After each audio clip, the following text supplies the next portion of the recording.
तो मेरे बच्चों कथम सन्ति सम्यक् सन्ति वा। नमो नमः सर्वेभ्यः। मी नवज्योतिचा मी योसिनिया। तो शुरू करते गाइस। तो आज हम लोग स्टार्ट कर रहे हैं अभ्यास 8। अभ्यास 8 में हमारे पास 3 चीजें हैं देखने के लिए। पहला विधिलिंग लकार, दूसरा तृतीया विभक्ति, क्योंकि द्वितीय विभक्ति हम लास्ट वाले वीडियो में कर चुके हैं और बाकी के लकार लिरिट लकार को छोड़ के हम वो सब भी पिछले उसमें कर चुके हैं, तो वो भी जाके देख लेना। और लास्ट में कुछ ऐसे रूल्स आ जाते हैं जो कि तृतीय विभक्ति जिनके साथ लगती है, जो कि हमारे लिए पढ़ने बहुत ज्यादा जरूरी है, क्योंकि जब हम सेंटेंस फॉर्मेशन करते हैं ना तो उनको ध्यान में रख के करा जाता है कि भाई अगर ये चीज यहाँ पे लग रही है, इसका मतलब ये है कि यहाँ पे तृतीय विभक्ति इसके साथ तो लगेगी ही लगेगी, वहां पे कोई कॉम्प्रोमाइज ही नहीं हो सकता। तो ये 3 चीजें अब हम देखेंगे। और यस, सेंटेंस फॉर्मेशन हम शुरू करते हैं विधिलिंग लकार से। तो ये 3 सेंटेंसेस हैं, लेकिन बेटर माइंड इट कि आपको उन दोनों को पढ़ना चाहिए, उन सबको पढ़ना चाहिए, ठीक है। तो तुम दोनों को भोजन खाना चाहिए, तुम सबको भोजन खाना चाहिए, मुझे जाना चाहिए, हम दोनों को जाना चाहिए, हम सबको जाना चाहिए। ये जो बाकी के 2 सेंटेंसेस बताए, हम दोनों, तुम दोनों और तुम सब, ये वाले वो आपको स्वयं बनाने, ठीक है। ऑल्सो इसकी मैं आपको शब्दावली, शब्दकोश दिखा देती हूँ। अगर आपने नहीं बुक खरीदी है तो आप देख सकते हैं, लेकिन अगर आपने खरीद लिया है तो प्लीज उस पर और ध्यान से अपनी बुक से देखना, ठीक है। ठीक है। ओके। उसे में सह वाला रूप चलेगा, ठीक है। तो इसमें कोई ऐसा वो नहीं लगेगा ये करता है तो प्रथमा विभक्ति प्रथम पुरुष लगेगा, क्योंकि एक है, ठीक है। तो यहाँ पे आ जाएगा सह। अब ये देखना है विधिलिंग लकार है। विधिलिंग लकार चलता है पठेत, पठेताम, पठेयुः, ऐसे वाला चलता है, ठीक है। तो ये इस तरीके से आपको करना है, पढ़ना चाहिए। एक के लिए यूज हो रहा है तो उसमें भी प्रथम पुरुष एक वचन लग जाएगा। तो यहाँ पे आ जाएगा पठेत, ठीक है। यहाँ पे बाकी दोनों आप बनाएंगे और यहाँ पे आ जाते हैं। तुझे का लगेगा त्वम, ठीक है। भोजन है, भोजन क्या है यहाँ पे, कर्म है, ठीक है। कर्म में कौन सी विभक्ति लगती है, द्वितीय विभक्ति लगती है। तो यहाँ पे हो जाएगा भोजनम। अगर ये विधिलिंग लकार में ना बनाया जा रहा होता और ये बनाया जा रहा होता लट लकार में, तो यहाँ पे खाद्य आ जाता। लेकिन हम यहाँ पे बना रहे हैं इसे विधिलिंग लकार में, तो यहाँ पर हमारा आएगा खादेह। क्यों? क्योंकि वो सेकंड वाले में खादेह, खादतम ऐसे चलता है, ठीक है। वो आपको देखना पड़ेगा, याद करना पड़ेगा कि कैसे है, क्या है। क्योंकि अगर आप, जैसे मैंने पहले भी बताया धातु रूप वाले में, कि एक जैसे ये पठ वाला याद कर लेते हो तो खाद वगैरह ये सारे तो अपने आप याद हो जाते हैं आपको। संस्कृत इज वेरी इजी अगर आप थोड़ा मन लगा के पढ़े तो। मुझे को अहम हो जाएगा, ठीक है। अहम, जाना चाहिए, मुझे जाना चाहिए। गम धातु लगेगी, गम धातु ऐसे ही चलती है गच्छ की तरह, गच्छेयम। क्या आ जाएगा यहाँ पे, गच्छेयम। अब इनके जो आगे वाले हैं वो आप बनाकर दोनों के दोनों 2, 4, 6 सेंटेंसेस कमेंट करेंगे, ताकि हमें पता चले कि आपने ठीक बनाए हैं या नहीं। Okay, even though I believe you कि आप अच्छे बनाओगे, लेकिन स्टिल डबल चेक। आगे बढ़ते हैं। अब हम देखते हैं तृतीय विभक्ति कहाँ लगती है, और तृतीय विभक्ति के वो कौन से रूल्स हैं जो कि हमें ध्यान देने होते हैं, जहां पे तृतीय विभक्ति नो कॉम्प्रोमाइज के साथ लगेगी ही लगेगी। ओके, तो यहाँ पर अब हमारे पास 3 सेंटेंसेस है, ठीक है।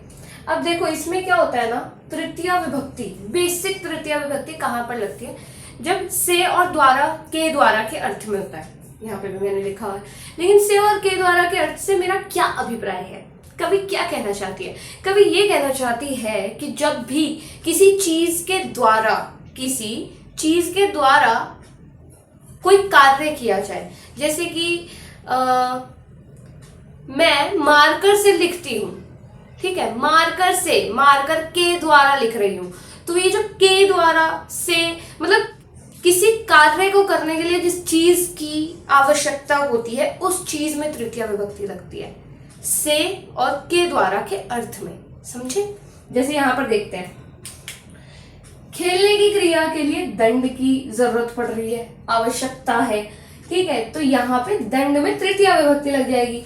यहाँ पर खा रही हूं, खाने की क्रिया के लिए हाथ की जरूरत पड़ रही है, या तो चम्मच की जरूरत पड़ती है, तो थाली की जरूरत पड़ती, बट यहाँ पे हाथ की पड़ रही है।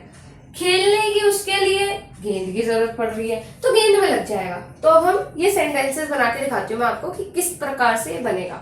वह का हो गया सह, दंड जो शब्द है वो है पुल्लिंग, तो इसका चलेगा राम की तरह। राम का तृतीय विभक्ति में क्या होता है, रामेण। क्यों? क्योंकि एक ही दंड है तो एक वचन लगेगा, ठीक है। दंडेन, क्या हो गया, दंडेन, ठीक है। खेलता है यानी कि अभी खेल रहा है, ठीक है, तो क्रीडति, क्रीडति। नीचे आ जाते हैं मैं का अहम हो गया, ठीक है, अहम। अहम के साथ क्या लगता है, उत्तम पुरुष लगता है। उत्तम पुरुष खा रही हूं, अभी है प्रेजेंट टेंस, यहां आ जाएगा खादामी।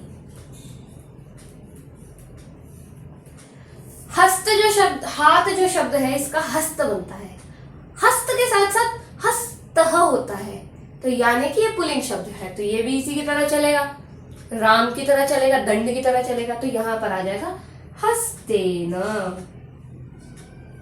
अहम हस्तेन खादामी, भोजनम खादामी। अस्तु, उसे गेंद से खेलना चाहिए। अब जो अभी हम पढ़ रहे थे यहाँ पे 8वें अभ्यास में, विधिलिंग लकार और तृतीय विभक्ति, ये साथ में दोनों मिलाकर ये सेंटेंस बनेगा, ठीक है। दोनों का ज्ञान एक साथ लगाना है। उसे का हो गया सह, गेंद, गेंद का शब्द जो बनता है उस बुक में दिया हुआ है कंदु, कंदुकेन। क्यों? क्योंकि उस खेलने की क्रिया के लिए कंदुकेन का, कंदुक की जरूरत है, कंदु केन, कंदुकेन खेलना चाहिए। अभी चलाया था हमने क्रीडेत, क्यों? क्योंकि सह है यहाँ पे, क्रीडेत।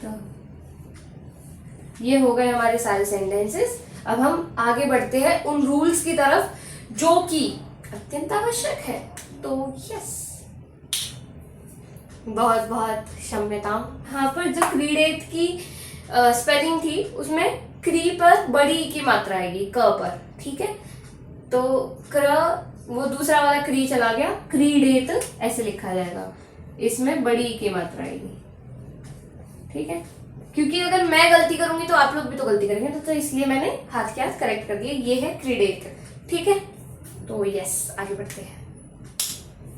तो अब हम आ जाते हैं यहाँ पर दो, इस वाले अभ्यास में केवल हमें तृतीय विभक्ति के दो रूल्स दे रखे, दो नियम बता रखे हैं। एक है साथ के अर्थ में, जब भी साथ के लिए ये सारे शब्दों का प्रयोग किया जाता है, सह, सार्धम, साकम, समम, ठीक है। अगर कोई भी शब्द ऐसा प्रयोग हो रहा है तो उसके साथ तृतीय विभक्ति लगेगी, साथ शब्द के साथ तृतीय विभक्ति लगेगी, ठीक है। यहाँ पे प्रयोजन, क्यों, क्या, मतलब क्या के अर्थ में, कि क्या मतलब क्या जरूरत है, क्या अर्थ है इस चीज का, उस अर्थ में यहाँ पर तृतीया लगती है, ठीक है।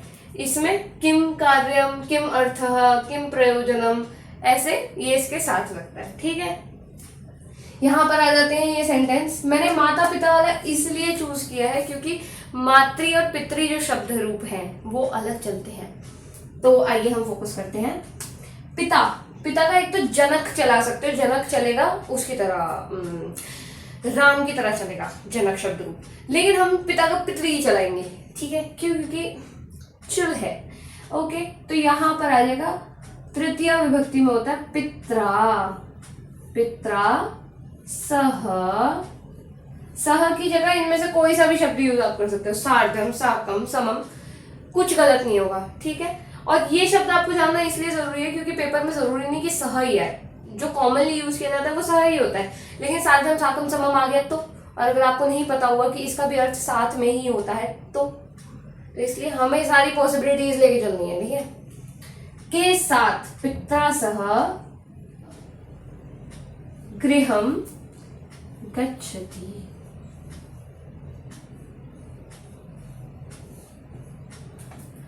ठीक है, यहाँ पे मातृ शब्द रूप चलेगा जो कि इसी की तरह चलता है, मतलब ऑलमोस्ट सेम सेम होते हैं। तो जैसे यहाँ पे पित्रा हो जाता है वैसे यहाँ पे मात्रा हो जाता है, ठीक है। मात्रा सह सार्धम लिख देते हैं यहाँ पे, ठीक है। मात्रा सार्धम खादामी या खादती, ठीक है। खाता हूं या खाता है, ठीक है। दुर्जन पुत्र से क्या प्रयोजन, कि मतलब जो पुत्र है ही तो उससे हमें क्या लेना देना, समझ रहे हो। होता है जिससे, मतलब जिसका प्रयोजन होता है, जिससे प्रयोजन होता है, जिसके साथ ये पुत्र से प्रयोजन है ना हमें, तो जिससे प्रयोजन होता है उसमें लगती है तृतीया विभक्ति। लेकिन ये जो हमारा पुत्र है, इस पुत्र की यहाँ पे विशेषता दे रखी है कि ये तो दुर्जन पुत्र है। अब अच्छा भी हो सकता था, सुपुत्र भी हो सकता था, लेकिन यहाँ पे दुर्जन दे रखा है। तो जो विशेषण विशेष्य जो होता है, यह है विशेषण, यह है विशेष्य। जैसा विशेष्य होता है वैसा ही विशेषण होता है। तो अगर इसमें तृतीया लगेगी तो इसमें तृतीया लगेगी, इसमें एक प्रथमा लगेगी तो इसमें प्रथमा लगेगी, इसमें द्वितीया लगेगी तो द्वितीया लगेगी, सप्तमी लगेगी तो सप्तमी लगेगी। हमेशा ऐसा ही ये याद रखना, ठीक है। यहाँ पर देखेंगे तो यहाँ पर तृतीया लग जाएगी तो इसका हो जाएगा पुत्रेण। क्यों? क्योंकि तो राम की तरह है, पुत्र होता है शब्द से क्या प्रयोजन, ठीक है। पुत्रेण क्या का हो गया किम, प्रयोजन का हो गया प्रयोजनम। अब इसकी जगह अगर प्रयोजनम नहीं भी लिखना होता तो भी आप ये पूरा किम अर्थः किम कार्यम ये कर सकते थे आप, ठीक है।